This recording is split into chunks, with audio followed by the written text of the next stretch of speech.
Big boss Malayalam season 7 അങ്ങനെ ഇന്നത്തെ എപ്പിസോഡിനെ പറ്റി പറയുവാണെങ്കിൽ എനിക്ക് വലിയ രസമായിട്ടൊന്നും തോന്നിയില്ല. കാരണം ചോദിക്കാനാണെങ്കിൽ ഒരുപാട് വിഷയങ്ങളുണ്ടായിരുന്നു, ഒരുപാട് കാര്യങ്ങളുണ്ടായിരുന്നു. അനീഷുമായിട്ടുള്ള ബന്ധപ്പെട്ട കാര്യം, അതുപോലെ ഈ അനുവുമായിട്ട് ബന്ധപ്പെട്ട കാര്യങ്ങളൊക്കെയാണ് ഇന്നത്തെ എപ്പിസോഡിനകത്തും ചോദിച്ചിട്ടുള്ളത്. അതുകൊണ്ട് വലിയ രസമായിട്ടൊന്നും എനിക്ക് തോന്നിയില്ല. കാരണം എല്ലാ വീക്കെൻഡ് എപ്പിസോഡിനകത്തും ഈ രണ്ടുപേരെ പറ്റിയിട്ടല്ലേ ഈ സംസാരം, ഈ രണ്ടുപേരുമായിട്ട് ബന്ധപ്പെട്ട പ്രശ്നങ്ങളാണ് അവിടെ സംസാരം. ചോദിക്കാനാണെങ്കിൽ ഒരുപാട് കാര്യങ്ങൾ ചോദിക്കാനുണ്ടായിരുന്നു. നെവിൻ്റെ പ്രശ്നങ്ങൾ, നെവിൻ്റെ ആണെങ്കിൽ ഒരുപാട് കാര്യങ്ങൾ എടുത്തിട്ട് ചർച്ച ചെയ്യാനായിട്ടുള്ള പ്രശ്നങ്ങളുണ്ടായിരുന്നു, അതൊന്നും ചോദിച്ചിട്ടില്ല. അതുപോലെ ആര്യൻ്റെ, അപ്പം പിന്നെ ഈ പറഞ്ഞിട്ടുള്ള ആദില, നൂറ, ഇവരെ ഡബിൾ ഫേസ്, ഇരട്ടത്താപ്പ്, ഇതൊക്കെ കാണിക്കായിരുന്നു, വിഷിലിട്ട് കാണിക്കായിരുന്നു. അങ്ങനെ ഒരുപാട് കാര്യങ്ങളുണ്ടായിരുന്നു. പക്ഷേ ഇതൊന്നും എപ്പിസോഡിനകത്ത് കാണിച്ചില്ല. അതുകൊണ്ട് ഞാൻ എക്സ്പെക്ട് ചെയ്തൊന്നുമില്ലായിരുന്നു. അതുകൊണ്ട് എനിക്കൊരു രസമായിട്ട് എനിക്ക് തോന്നിയില്ല, ഉള്ള കാര്യം പറയാമല്ലോ. ഒന്നാമത് എനിക്ക് ഇന്നലത്തെ എപ്പിസോഡിൻ്റെ ഹാങ് ഓവർ ഇതുവരെ മാറിയിട്ടില്ല. ഇപ്പോഴും ആ ഹാങ് ഓവർ എൻ്റെ തലയിൽ കിടക്കുക. എന്തൊരു എപ്പിസോഡ് ഇന്നലത്തെ എപ്പിസോഡ് കണ്ടിട്ട് തന്നെ എനിക്ക് സത്യം പറഞ്ഞാൽ പ്രാന്തായിപ്പോയി. അപ്പം ലക്ഷ്മി ഔട്ടായിരിക്കുകയാണ്. പ്രൊമോയ്ക്കകത്ത് കാണിച്ച പോലെ 2 കാറ് വരുന്നു, ഒരു കാറിനകത്ത് അക്ബർ കയറുന്നു.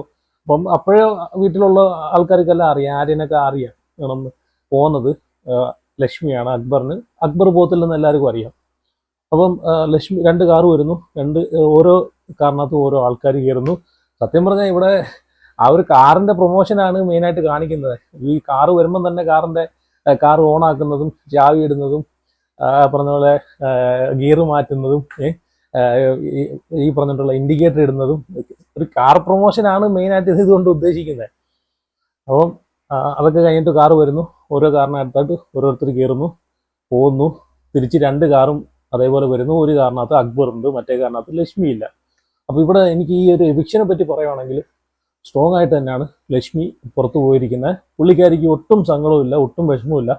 ആ രീതിയിൽ നല്ല സ്ട്രോങ് വുമണായിട്ട് തന്നെ പുള്ളിക്കാരി പുറത്തു പോയിട്ടുണ്ട്. കാരണം പുള്ളിക്കാരി പറയുന്നുണ്ട്, കാരണം ഇതിനകത്ത് എനിക്കൊരു ഇമോഷണൽ കണക്ഷൻ വെക്കേണ്ട കാര്യമില്ല, ഇതൊരു ഗെയിമാണെന്നും പുള്ളിക്കാരി പറയുന്നുണ്ട്. അപ്പോൾ ഈ ഒരു എവിക്ഷൻ കണ്ടപ്പോഴത്തേക്ക് എനിക്ക് തോന്നിയത്, ഈ ലക്ഷ്മിയെക്കാളും എത്രയോ പോണ്ട ആൾക്കാർ അവിടെ നിൽപ്പുണ്ട് അല്ലേ. ഞാൻ ഈ ഒരു എവിക്ഷൻ ഈ ആഴ്ച പുറത്തു പോകുമെന്ന് ഞാൻ വിചാരിച്ചിരുന്ന 2 വ്യക്തികൾ ആരൊക്കെയാണെന്ന് വെച്ച് കഴിഞ്ഞാൽ, ഒന്നുകിൽ നൂറ അല്ലെങ്കിൽ നെവിൻ. കാരണം ആ രീതിയിലുള്ള വെറുപ്പിക്കലാണ് ഈ 2 ടീംസും അവിടെ കാണിച്ചു കൂട്ടുന്നത് അല്ലേ. അപ്പം നൂറയാണെങ്കിൽ പിന്നെ ഒരു കണ്ടന്റും ഒന്നും കൊടുക്കത്തില്ല, സേഫ് ഗെയിം കളിച്ച് പോകുന്നൊരു വ്യക്തിയാണ് നൂറ. ഈ നൂറയ്ക്കൊക്കെ ആര് വോട്ട് ചെയ്യുന്നതെന്ന് വെച്ച് കഴിഞ്ഞാൽ എനിക്കറിയത്തില്ല. ഇത് ഫെയർ ആയിട്ടുള്ള എവിക്ഷൻ ആണെന്ന് വെച്ച് കഴിഞ്ഞാൽ എൻ്റെ അഭിപ്രായത്തിൽ പറയും ഇത് ഫെയർ അല്ല. കാരണം നൂറയും അതുപോലെ ഈ വെറുപ്പീരിൻ്റെ അങ്ങേയറ്റമായ നെവിനും അവിടെ നിൽക്കുന്ന സമയത്ത് ഈ ലക്ഷ്മി പുറത്തു പോകുന്നത് എനിക്കൊരു ഫെയർ ആയിട്ട് തോന്നിയില്ല. പിന്നെ ഇവർക്കെല്ലാം വലിയ വ്യത്യാസമൊന്നും ഇല്ലെന്ന് തോന്നുന്നു വോട്ടിങ്ങിൻ്റെ അടിസ്ഥാനത്തിൽ. ചിലപ്പോൾ ഇനി അടുത്ത എവിക്ഷൻ വരുവാണെങ്കിൽ അതിനകത്ത് 100 ഉറപ്പായിട്ടും പോകും, അത് കഴിഞ്ഞ് നെവിൻ പോകും. വലിയ വ്യത്യാസമൊന്നുമില്ല, ചിലപ്പോൾ ഒരു 10-15 വോട്ടിൻ്റെ വ്യത്യാസമേ ഉള്ളൂ. ഓക്കെ, അങ്ങനെ അതൊക്കെ കഴിഞ്ഞ് പിന്നെ അനീഷിൻ്റെ ജയിലിൻ്റെ കാര്യം ലാലേട്ടൻ എടുത്ത് ചോദിച്ചു കേട്ടോ. കാരണം അത് ചോദിക്കണമായിരുന്നു. പിന്നെ വലിച്ചേറി ഒട്ടിക്കാനൊന്നും നിന്നില്ല, ഗ്രൂപ്പിസം പൊളിച്ചെടുക്കാനൊന്നും നിന്നില്ല. പക്ഷേ എല്ലായിടത്തും ചോദിച്ചു, ഈ അനീഷ് കണ്ടിന്യൂ ജയിലിൽ പോകുന്നതിനോട് നിങ്ങൾക്ക് എന്താണ്, അനീഷിന് എന്താണ് അഭിപ്രായം എന്ന് ചോദിച്ചു. അപ്പോൾ അനീഷ് ഇതുപോലെ കാര്യങ്ങളൊക്കെ പറഞ്ഞു. ഇത് ലാലേട്ടൻ തന്നെ മനഃപൂർവ്വം എന്നെ ജയിലിലേക്ക് കണ്ടിന്യൂ വിട്ടുകൊണ്ടിരിക്കുകയാണ്. കാരണം ഈ വീട്ടിൽ ഞാൻ ഒരു കാര്യവും ഒരു മോശമായിട്ടുള്ള രീതിയിൽ ഞാൻ സംസാരിക്കുന്നില്ല, എടുക്കുന്നില്ല, എൻ്റെ ഭാഗത്തുനിന്ന് ഒന്നും ഉണ്ടാവുന്നില്ല. ഞാൻ എല്ലാ ടാസ്കും നല്ലപോലെയാണ് ചെയ്യുന്നത്. അപ്പോൾ അങ്ങനെയൊക്കെ അനീഷ് ഒരുപാട് കാര്യങ്ങൾ സംസാരിക്കുന്നുണ്ട്. എന്നിട്ട് ഓരോ ആൾക്കാരടുത്ത് ഇത് ചോദിക്കുന്നുണ്ട്. അപ്പം അവർ പറയുന്ന റീസൺ അറിയാമല്ലോ, അങ്ങനെ ചെയ്ത്, ഇങ്ങനെ ചെയ്ത്, മറ്റേത് ചെയ്ത്, മറിച്ച് ചെയ്ത്, മറ്റുള്ളവരാരും ഒന്നും ചെയ്താൽ ആരും കാണത്തില്ല, അത് വേറെ കാര്യം. അനീഷും അനുവും മാത്രം ചെയ്താലേ അവിടെ ഉള്ള മറ്റുള്ള കണ്ടസ്റ്റൻസ് കാണത്തുള്ളൂ. ഇപ്പം ഇവർ രണ്ടും ചെറിയതായിട്ടുള്ള എന്ത് കാര്യം ചെയ്താലും മറ്റുള്ളവർ അതെടുത്തിട്ട് ഓവറായിട്ട് അത് വല്ല ബലൂൺ വീർപ്പിക്കുന്ന പോലെ പെരുപ്പിച്ച് അതൊരു പ്രശ്നമാക്കുന്ന രീതിയാണ് നമ്മൾ കണ്ടുകൊണ്ടിരിക്കുന്നത്. അപ്പോൾ അനീഷ് ജയിലുമായിട്ടുള്ള ബന്ധപ്പെട്ടുള്ള കാര്യങ്ങളൊക്കെ ചോദിക്കുന്നു. അത് കഴിഞ്ഞിട്ട് ലാലേട്ടൻ പറയുന്നുണ്ട് അനീഷിന് ഒരു അവാർഡൊക്കെ തരാം, അപ്പോൾ എല്ലാവരും ജയിലിൻ്റെ അടുത്തോട്ട് പോകാമെന്നൊക്കെ പറയുന്നുണ്ട്. അവിടെ ജയിലിനകത്തൊരു ഇതൊക്കെ വെച്ചിട്ടുണ്ട് അല്ലേ, റിബണൊക്കെ വെച്ചിട്ടുണ്ട്, ഒരു ബോക്സും വെച്ചിട്ടുണ്ട്, ബോക്സിനകത്ത് തുണിയൊക്കെ ഇട്ട് വെച്ചിട്ടുണ്ട്. അത് റിബൺ കട്ട് ചെയ്യണം, അനീഷിനൊരു അവാർഡ് കൊടുക്കുവാണെന്നൊക്കെ പറഞ്ഞിട്ടാണ് കൊണ്ടുപോകുന്നത്. ലാലേട്ടൻ ഒരു ഫണ്ണായിട്ടാണ് അത് എടുക്കുന്നത്, ഫണ്ണായിട്ട് കണ്ടാൽ മതി എന്ന് പറഞ്ഞു. പക്ഷെ അനീഷ് എപ്പിസോഡ് സ്റ്റാർട്ട് ചെയ്ത് കുറച്ച് കഴിഞ്ഞപ്പോഴത്തേക്ക് അനീഷ് സാഡായതുപോലെ എനിക്ക് തോന്നി. കാരണം പിന്നെ പുള്ളി തീരുന്നത് വരെ സാഡാണ്. പിന്നെ ഈ ഒരു ജയിലിന്റെ അവാർഡും കൂടെ പുള്ളിക്ക് ഏറ്റവും കൂടുതൽ 5 വട്ടം ജയിലിൽ പോയതിന്റെ ഒരു അവാർഡും കൂടെ കൊടുത്തപ്പോഴത്തേക്ക് പുള്ളി കുറച്ചുകൂടെ ഒന്ന് സാഡായി. അപ്പം എല്ലാവരും അങ്ങോട്ട് പോകുന്നു, ജയിലിന്റെ അവിടെ ചെല്ലുന്നു.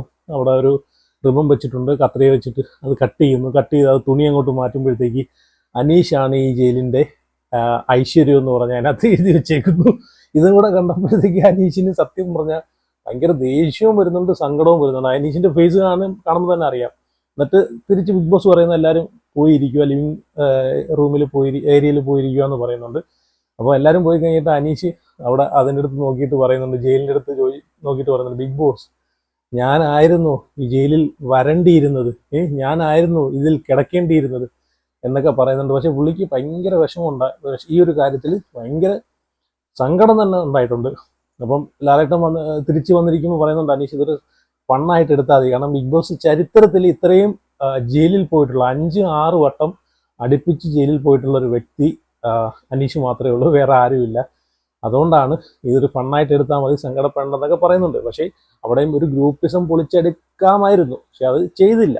കാരണം ലാലേട്ടന് ചോദിക്കായിരുന്നു, കാരണം അനീഷ് മാത്രമാണോ ജയിലിൽ പോകുന്നത്, ഇതിലും മോശമായിട്ട് അനീഷ് എന്തെങ്കിലുമൊക്കെ ചെയ്യുന്നുണ്ട്, പക്ഷേ ഒട്ടും ചെയ്യാത്ത, ടാസ്ക് പോലും നല്ലവണ്ണം കളിക്കാത്ത, അവിടെ സേഫ് ഗെയിം കളിച്ച് നിൽക്കുന്ന, ഒരു പോയിന്റും ടാസ്കിനകത്ത് ഒരു പോയിന്റ് പോലും നേടാത്ത, നല്ലോണം കളിക്കാത്ത ഒരുപാട് ആൾക്കാർ ഇവിടെ ഉണ്ടല്ലോ, അവരെ ജയിലിൽ വിടാത്ത എന്താണെന്നൊക്കെ ചോദിക്കായിരുന്നു, ഫയർ ചെയ്ത് ചോദിക്കായിരുന്നു. പക്ഷെ എന്തോ ഈ ഇന്നത്തെ എപ്പിസോഡിലും ലാലേട്ടൻ സൈലന്റ് ആയിട്ടാണ് സംസാരിക്കുന്നത്. ഒരു ചെറിയൊരു യാത്രാക്ഷീണമൊക്കെ കൊണ്ടായിരിക്കും എനിക്ക് തോന്നുന്നത്, അതായിരിക്കും. കാരണം ഈ അടുപ്പിച്ച് പുള്ളിക്കാരൻ എനിക്കൊന്ന് ലാലേട്ടന് കുറച്ച് പരിപാടിയും കാര്യങ്ങളൊക്കെ ഉണ്ടായിരുന്നു, അതുകൊണ്ടായിരിക്കും.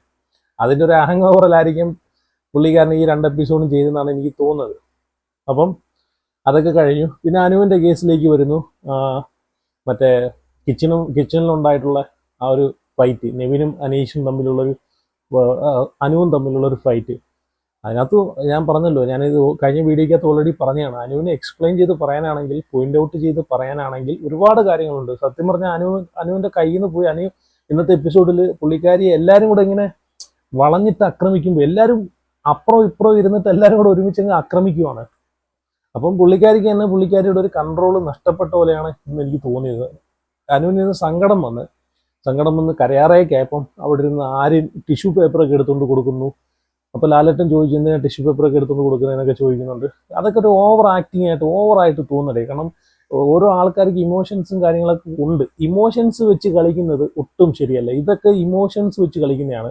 കാരണം ഇപ്പം അനു കരയുമ്പോഴത്തേക്ക് അതൊരു നാടകം, മറ്റുള്ള ആൾക്കാർ കരയുമ്പോഴത്തേക്ക് അത് റിയൽ, അങ്ങനെ ചിന്തിക്കുന്ന ആൾക്കാർ അവിടെ ഉണ്ട്. അപ്പം ഈ അനുവിന് സങ്കടം വന്നപ്പോഴത്തേക്ക് ഉടനെ ആര്യൻ അവിടുന്ന് ടിഷ്യൂ പേപ്പർ എടുത്ത് തുടയ്ക്കാൻ കൊടുക്കുന്നില്ല, കളിയാക്കുന്ന രീതിയിൽ. അപ്പുറം വരുന്ന നെവിൻ എന്തൊക്കെയോ പോസ്റ്റുകൾ കാണിക്കുന്നു. അത് കാണുമ്പോൾ തന്നെ എനിക്ക് സത്യം പറഞ്ഞാൽ കലിയാ വരുന്നത്, നെവിൻ്റെ പോസ്റ്റുകൾ കാണുമ്പോഴത്തേക്ക്. ഇന്ന് തന്നെ എന്തൊക്കെ പോസ്റ്റുകളാണ് ഇന്നത്തെ എപ്പിസോഡിനകത്ത് കാണിച്ചു കൂട്ടിയത്. യോഗ ചെയ്യുന്ന പോലെ കാണിച്ചിട്ടൊക്കെ, എൻ്റെ പൊന്നോ, അതിന് സത്യം പറഞ്ഞാൽ എന്തിനാണെന്ന് തോന്നുന്നത്, ആ ഒരു വെറുപ്പീരിന് വേണ്ടിയിട്ട് തന്നെ ഒരു പ്രൊമോ ഇന്ന് ഇറക്കി വിട്ടിട്ടുണ്ട്. എനിക്കറിയായിരുന്നു എപ്പിസോഡ് വരുമ്പോഴത്തേക്ക് അതിനകത്തൊന്നും കാണത്തില്ലെന്ന് എനിക്കറിയായിരുന്നു. ഈ പ്രൊമോയ്ക്കകത്ത് നെവിൻ്റെ ഈ വെറുപ്പീര് കാണിച്ചല്ലോ, എപ്പിസോഡിനകത്ത് അതിൻ്റെ ഒരു ശകലം പോലും കാണത്തില്ലെന്ന് എനിക്കറിയായിരുന്നു. അതുപോലെ തന്നെ അതിനകത്ത് സംഭവിച്ചു. അപ്പം പുള്ളിക്കാരിക്ക് സങ്കടം ആവുന്നുണ്ട്, അത് പറയുന്നുണ്ട് അതിനകത്ത്. അപ്പം പക്ഷേ ഇവിടെ ഞാൻ പറഞ്ഞില്ലേ, ഇവിടെ അനുവിന് പറയാമായിരുന്നു. കാരണം അത് ഇതിനകത്ത് വേറൊരു സംഭവം ഉണ്ടായെന്ന് വെച്ച് കഴിഞ്ഞാൽ, അക്ബറും അതുപോലെ ആര്യനും നിന്ന നിപ്പില് കാല് മാറ്റി സംസാരിച്ചു. ഡബിൾ സ്റ്റാൻഡ് അന്നത്തെ കാര്യം അവരൊരു ഡബിൾ സ്റ്റാൻഡാണ് ജനങ്ങൾ കണ്ടുകൊണ്ടിരിക്കുന്നത്. ഇവരെ വിചാരം ജനങ്ങൾ ഇതൊന്നും കാണുന്നില്ലെന്നാണ്. അന്ന് ആ ഒരു പ്രശ്നം ഉണ്ടായ സമയത്ത് ഇവർ മാറ്റി പറഞ്ഞാണ്. ഇവരാരും ഒന്നും മിണ്ടിയില്ല, ഞങ്ങൾക്കൊന്നും അറിയത്തില്ലെന്ന് പറഞ്ഞാണ്. ഈ ക്യാപ്റ്റനായിട്ടുള്ള സാബുമാൻ വരെ അന്ന് അവിടെ, ഇന്ന് സാബുമാനൊക്കെ എന്തോ ഒരു ഡീസൻ്റ് ആയിട്ടാണ് സംസാരിക്കുന്നത്.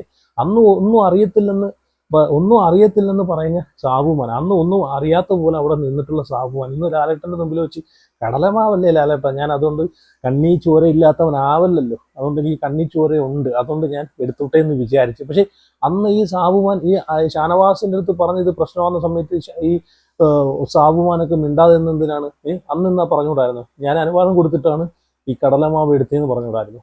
അതാണ് ഇത്. സത്യം പറഞ്ഞാൽ എല്ലാം ഡബിൾ സ്റ്റാൻഡ്, എല്ലാത്തിൻ്റെയും ഡബിൾ സ്റ്റാൻഡാണ് ഇന്ന് ഊരി താഴെ വീണത്.